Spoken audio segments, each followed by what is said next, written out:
अस्सलाम वालेकुम to class, कैसे हैं आप सब। चैप्टर नंबर 11 इंग्लिश ए का स्टार्ट करना है हमने। Choco gets a little help. Date आपकी आज 29 दिसंबर एंड ट्यूसडे। चैप्टर नंबर 11 है Choco gets a little help. Choco जो है इसमें मेन कैरेक्टर है, इस बच्चे का नाम है Choco. Gets a little help, gets Choco ने थोड़ी सी मदद ली। पहले हम ये पढ़ते हैं वर्ड सुनो।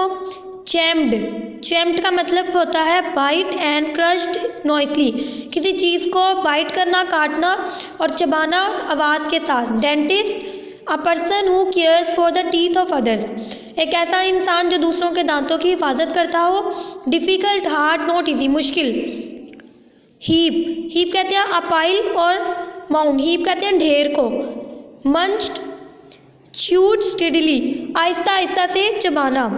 Save, to put away money for later use, money को बचा के रखना। टू पुट अवे मनी, ताकि हम उसको आने वाले वक्त में इस्तेमाल कर सकें। स्क्रैच्ड, स्क्रैप्ड, रब्ड, किसी चीज़ को खींचना। स्क्रैच, रब्ड करना किसी चीज़ को। Slit, moved smoothly, slide sorry, किसी चीज़ को आराम आराम से मूव करना। स्टेट, हाउ समथिंग इज़, किसी चीज़ की हालत बताना, ठीक है, कंडीशन उसकी। रीडिंग स्टार्ट करते हैं हम। Choco was not his real name, choco उसका असल नाम नहीं था। He was called that because he love chocolate, उसको इसलिए कहा जाता था क्योंकि वो चॉकलेट बहुत पसंद करता था। He munched on bars all the time, वो हर वक्त क्या करता था, उसको चबाता रहता था, आहिस्ता आहिस्ता चबाता रहता था।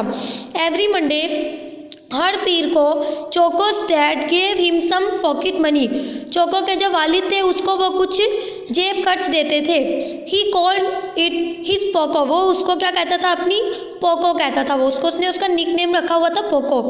To rhyme with his name, जैसे कि उसका अपना नाम था चोको, इस तरीके से उसने उसका सेम मिलता जुलता रखा Poco.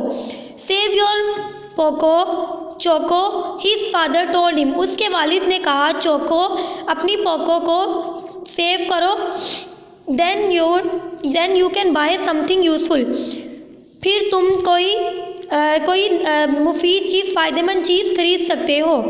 Choco went straight to the corner shop, Choco जो था सीधा कोने पर दुकान थी वहाँ गया। He bought loads of chocolate, उसने बहुत सारी चॉकलेट्स खरीदी। By the time he got to school it was all gone, by the time जैसे जैसे टाइम गुजरा, ही गोट टू स्कूल, वो स्कूल चला गया। इट वॉज ऑल गॉन, और वो तमाम ख़त्म हो गई। Chocos mother had a difficult time, उसकी माँ ने, चोको की माँ ने बहुत मुश्किल वक्त गुजारा था। To every day she told him, हर दिन वो उसे बताती थी, you will become a chocolate, तुम एक चॉकलेट बन जाओगे। वट विल द डेंटिस्ट से, तो जो डेंटिस्ट है वो क्या कहेगा। Just look at the state of your teeth, अपने दांतों की हालत को देखो। मम, अपनी अम्मी को, वो मामा को कह रहा है मम। Choco reply to everything, Choco ने हर चीज़ का जवाब दिया। शी सेड, उन्होंने कहा। I but there was nothing he could add, लेकिन यहाँ कुछ नहीं है जिसका वो इजाफा कर सके।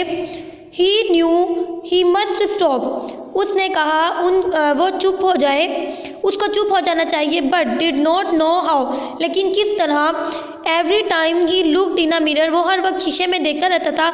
ही गोट अ शॉक, और वो शौक होता था, वो हैरान होता था। His teeth were as dark as chocolate, उसके दांत इतने डार्क, इतने ज़्यादा ब्राउन, जो चॉकलेट का कलर होता है ना, वो हो गए थे जिस तरह की चॉकलेट होती है। Choco was not happy, choco जो था वो खुश नहीं था। हाउ कैन आई स्टॉप, मैं किस तरह रोक सकता हूँ। ही रिप्लाई टू हिमसेल्फ, उसने अपने आप से कहा। As he went to sleep one night, जब वो एक रात सोने के लिए जाने लगा। ड्यूरिंग द नाइट, रात के दौरान चोको सेट अप, चोको बैठ गया। इन अ डार्क कॉर्नर, एक स्याह कोने में। He saw a little man in a very large purple turban कहते हैं लिबास को। उसने क्या देखा कि एक छोटा सा आदमी इन अ वेरी लार्ज, जिसने बहुत बड़ा पर्पल कलर का लिबास पहना हुआ है। He was no bigger than Choco's hand, जो कि चोको के हाथ से भी बड़ा नहीं था। The little man bobbed and danced about, जो लिटिल मैन था उसने डांस करके दिखाया। Then he moved closer to Choco's bed, फिर वो चोको के बेड के करीब आ गया। Choco slid further under the bed sheet, Choco जो था वो आहिस्ता से अपनी बेडशीट के नीचे को छुप गया, स्लाइड छुप गया, खिसक गया थोड़ा सा। यहाँ तक हमने इसकी रीडिंग करनी है आज। अब बच्चों, अब आपने वर्ड्स मीनिंग्स करने हैं अपनी कॉपीज पर। पहले आपने डेट मेंशन करनी है, 29 ट्यूसडे लिखना है। Chapter number 11 Choco gets a little help, उसके वर्ड्स मीनिंग करने हैं आपने। पहला वर्ड है हमारे पास डिफिकल्ट, मीनिंग है इसका मुश्किल। हेल्प, हेल्प का मतलब होता है मदद। सेव, बचत करना, बचाना। विस्पर, सरगोशी करना, आहिस्ता से बोलना। स्पार्कल, जगमगाना, चमकना, जगमगाना। ये 5 वर्ड्स मीनिंग्स आपने अपनी कॉपीज में करनी है और साथ में आपने जो है ना रीडिंग भी करनी है। कॉपीज पे लिखना भी है आपने और साथ में इसको याद भी करना है।